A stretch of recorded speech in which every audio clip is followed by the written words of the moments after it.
She's with me, single dad spoke calmly. The billionaire heiress froze SPCHLSS. The moment changed everything, not because of raised voices or dramatic gestures, but because of how calm he was. In the middle of a bright, busy afternoon, surrounded by glass walls, polished floors, and people who had never learned to look twice at someone like him, a single father stood still and said the words that would echo long after the room fell silent. She's with me. And in that instant, the billionaire heiress, used to power bending the world around her, froze completely, as if someone had finally said something money could not undo. If you believe in kindness, second chances, and stories that remind us what really matters, take a moment right now to like, comment, share, and subscribe to the channel Kindness Journal. Your support helps keep stories like this alive. R.F. Cole had learned long ago how to become invisible. At 36, with tired eyes and a posture shaped by responsibility, he moved through the city like a shadow that belonged to the daylight but was never noticed by it. His mornings started early, always the same. Sunlight slipped through thin curtains, the smell of toast filled a small apartment, and his 7-year-old daughter Mira sat at the kitchen table swinging her legs, humming softly while coloring. Those moments were the best parts of his life. They were also the most fragile. Every day felt like walking on glass, knowing one wrong step could shatter the careful balance he had built since Myra's mother passed away 3 years earlier. R.F. worked multiple jobs that paid just enough to keep the lights on. He cleaned offices before dawn, did delivery work during the day, and fixed old furniture in the evenings for neighbors who could not afford new things. He never complained, not out loud. Complaining did not put food on the table. What did matter was that Mira went to school with clean clothes, a packed lunch, and the quiet confidence of a child who knew, without question, that her father would always be there. That afternoon, R.F. had taken Mira to the city's largest cultural center, a place of open courtyards, fountains, and modern art exhibitions open to the public. It was free, and Mira loved watching the water sparkle under the sun. R.F. saw it as a small gift to her, a few hours where they could pretend life was lighter than it really was. Mira ran ahead, her laughter echoing against marble walls, while R.F. followed slowly, enjoying the rare feeling of calm. What he did not know was that the building was hosting a private charity gala in one of its wings. Luxury cars lined the entrance, security guards stood at attention, and cameras flashed as guests arrived in tailored suits and elegant dresses. Among them was Eloane Vale, the sole heir to a vast global fortune, a woman raised in rooms where silence meant control and kindness was often performative.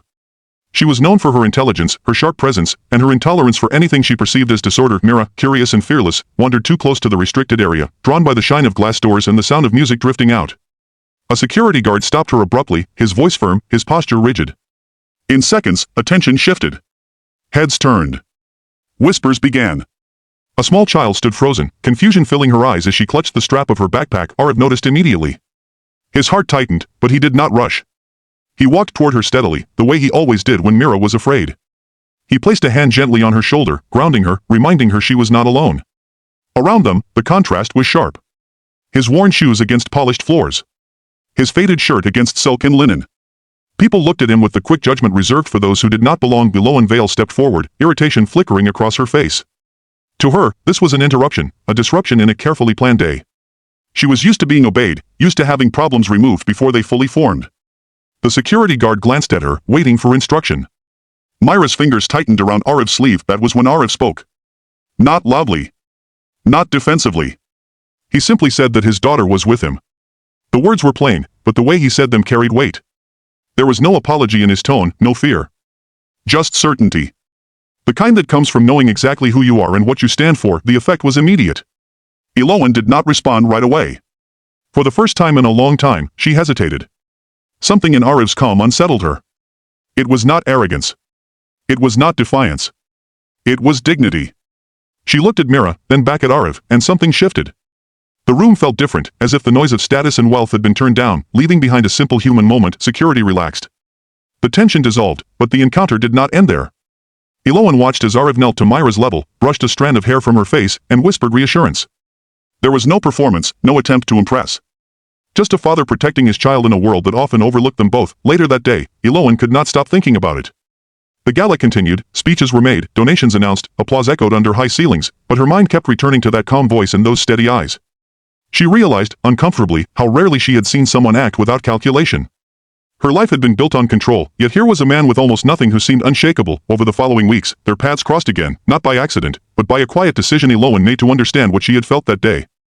She learned about R.F. through community programs connected to the center. She learned about his work, his dedication, his refusal to ask for help even when he clearly needed it. She learned about Mira, her love of drawing, her dream of becoming an architect because she liked building things that lasted. R.F., for his part, remained cautious. He did not trust easily. Life had taught him that attention often came with strings attached. Yet Eloane approached not with offers, but with presence. She listened more than she spoke. She visited the same public spaces, dressed simply, blending in rather than standing out. Slowly, the distance between their worlds narrowed. Challenges did not disappear overnight. Heiress still struggled with bills, exhaustion, and the constant fear of something going wrong. Mira still asked questions about her mother that had no easy answers.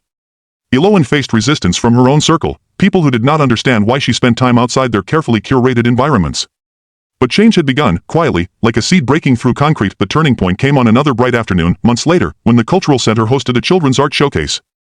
Myra's drawing, a simple sketch of a man and a child holding hands under a wide sky, was displayed among others. Heiress stood back, pride and disbelief mixing in his chest. Eloan stood nearby, unnoticed by most, watching him watch his daughter die. In that moment, it became clear that wealth had nothing to do with the power to shape lives. Presence did. Patience did. Kindness did. Eloan understood that her resources could create opportunities, but Heiress's love created strength. Together, without grand announcements or dramatic gestures, they began to build something meaningful. Not a fairy tale, but a partnership rooted in respect. Just before the ending, special request, please comment your thoughts below and share what this story made you feel. As the sun lowered in the building filled with warm light, Heiress looked at Mira laughing with other children, her confidence growing with each passing day. He realized that the calm he carried was not weakness, but resilience. Eloan realized that being speechless was not losing power, but gaining perspective. Two lives from opposite ends of the world had intersected, not through wealth or status, but through a single moment of quiet courage. If this story touched your heart, if it reminded you that dignity can speak louder than money and kindness can rewrite destinies, please like, comment, and share this video. Your engagement helps spread stories that matter, stories that remind us all that sometimes the most powerful words are spoken calmly, in the middle of an ordinary day.